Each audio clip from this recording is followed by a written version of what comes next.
খান মাহমুদ লিখেছেন, আমি হস্তমৈথুনে গুনাহ থেকে গুনাহে বারবার জড়িয়ে পড়ছি। তওবা করলেও আবারও ফিরে যাই। এজন্য চিল্লাও গিয়েছিলাম, তবুও ফিরতে পারছি না। আল্লাহর কাছে কিভাবে সত্যিকার তওবা করে এই গুনাহ থেকে মুক্তি পেতে পারি? ভাই ফারহান মাহমুদ, এই গুনাহ থেকে বেঁচে থাকার জন্য দরকার হলো প্রচণ্ড রকমের সৎসাহস এবং দ্রুততার সাথে বিবাহ।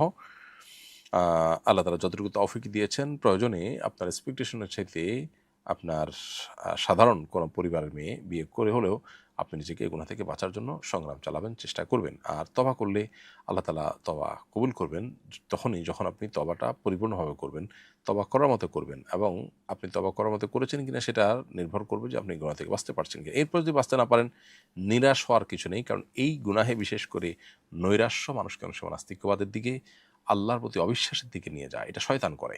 এজন্য আপনি নিরাশ হবেন না, বরং আল্লাহ তাআলার কাছে তওবা করলে আল্লাহ মাফ করেন। সে ওয়াদা আছে আল্লাহর। এরপরও মানুষের ভুল হয়ে যেতে পারে।